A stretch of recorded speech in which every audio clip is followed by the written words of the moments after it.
What's up YouTube? Time Itself here, and today I'm playing on Highrise. Now this map is notoriously hard to take B on, so I'm going to start off with the default Riot Shield class. Also, as I jump out of the window at the start here, I'm going to try and get in front of and cover my teammates from the snipers who like to try and shoot across the map at the beginning on Highrise. As I run forward like any good Riot Shield, I'm going to try to attract any attention in my general direction to me. So I'm going to line up a little bit on the right of the point so to cover any teammates who are coming around the box that sits on B. Even with Blast Shield between the RPGs and the C4, I couldn't take it on my own there, and that's actually a problem in this game. Even with the Blast Shield and the Riot Shield, Smoke and teammates, B is still hard to take here.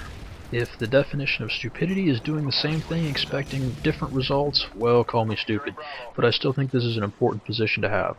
I really provide a good distraction here, and I'm also providing cover for my teammates running through the center of the map. So I'm going to keep going there, probably 2 or 3 lives at least, trying to help them take B and cover them as they try to move around the map. And that is some real nonsense right there. One of the reasons I do not like the Riot Shield a whole lot. Anyway, always good to start the game out 0-3, nowhere to go but improve, I guess. At the very least, I need to drop these Akimbo PP2000s. They're just no good. I've never been able to do well with them. So I'll grab any weapon I can find. In this case, it's pretty nice, a Scar. The other thing that really defines this map, especially on Domination, is just how easy it is to maintain a very mean spawn trap. I don't even know why I'm talking about this. They get spawn trapped today, they stay there the entire game, they die there the entire game, and that's how it goes. A lot of people will call spawn camping what we're doing here, but would not call this spawn camping, because we're not spawning here and going to our positions. The other team is spawn camping here, because they camp literally where they spawn, and I would say that's the definition of spawn camping. Now, onto the matter of whether spawn camping is good or bad. It's obviously very bad, because if you're camping in your own spawn, you're trapped in your own spawn, and you're doing nothing to get out of it, and well, if that doesn't work, that's how you lose games. Little final stand here. My LMG is the one class that I'll run final stand on, just because I'm likely to still have more bullets when I do get dropped into it. This LMG is roughly what I like to run on this map. One-man army, because I am just going to fire through the walls, and I don't want to care at all about running out of ammo. Scavenger isn't enough. I want to get another 100 rounds in 5 seconds every time, and this lets me do it. Either FMJ or extended mags or even the grip are all fine choices. I have a preference for FMJs, so that's what I use. And I'm running hardline because, well, you'll see here, I like the sentry guns, and the rest of my team does too. It's kind of fun, and is one of the reasons I'm posting this particular gameplay. If you're playing with a strong team, I would run nothing else but UAV, counter UAV, and sentry gun on this map. The other kill streaks just aren't going to work when they're trapped back in the A building at that spawn point. And if they do get out, well, you've probably got some issues, and I guess air support might help, but you're going to have problems staying alive and holding B in all likelihood. I'm really not going to get into the details of the spawn trap too much. T-Mart has a good video on the spawn trap over on his channel, and it's roughly what we're doing this game.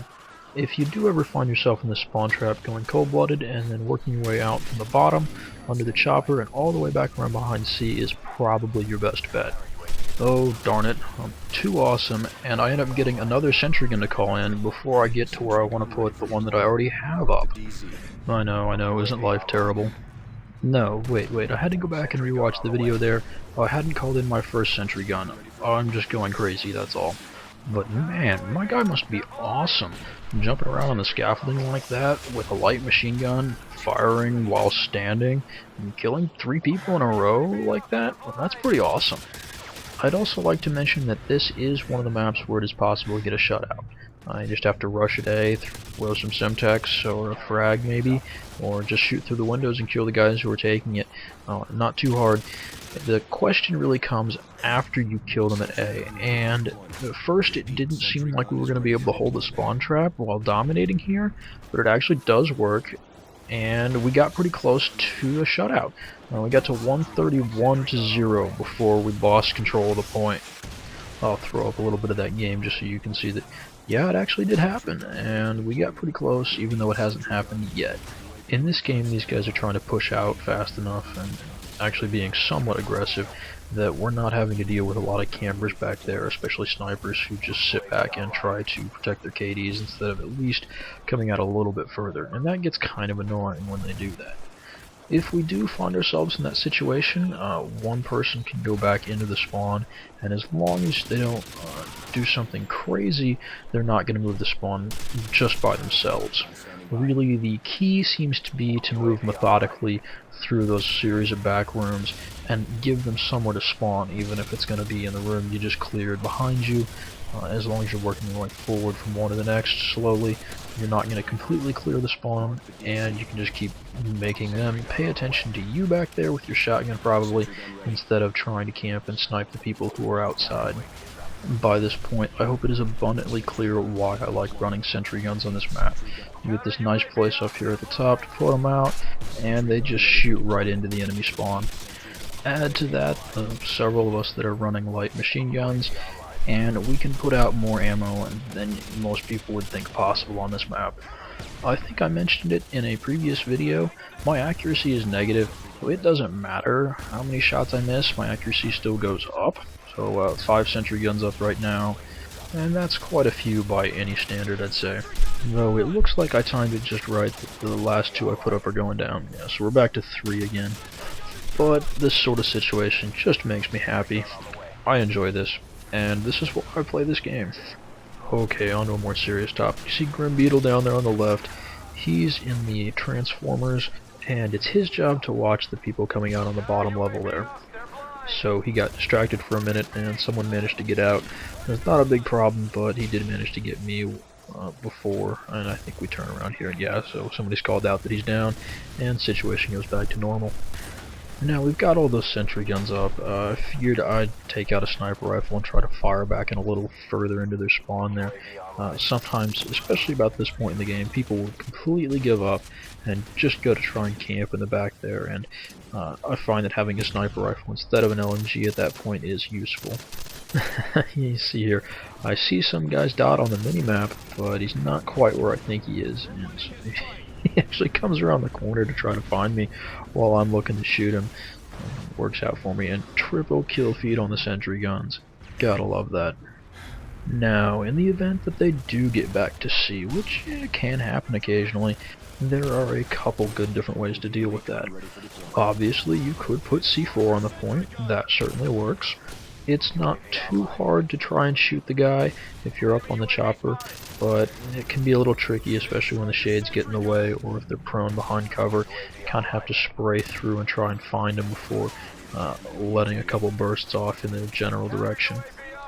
A personal favorite is that there's a skylight directly above C, and if you keep a predator in your pocket, you can call that in right on the guy. As long as you're not dead at the time, you usually make it in time. And finally, if you have an AT4, you can line up a shot, and it's just to the right of the point as you're looking back at it.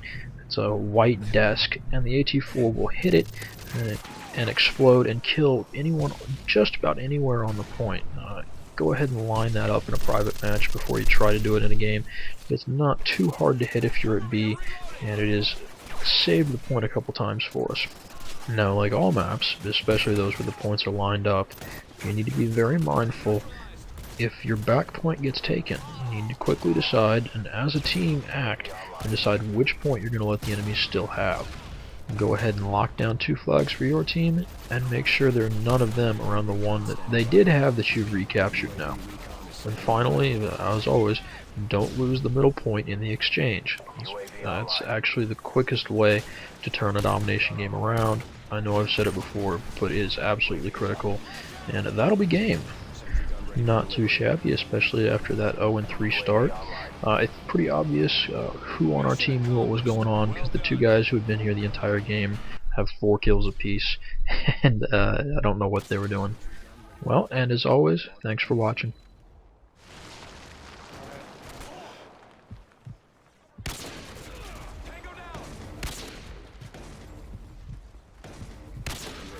Standing by. Counter UAV standing by. Repeat. Counter UAV. Moving C! Securing Charlie. Moving C4! Charlie secure. UAV recon standing by.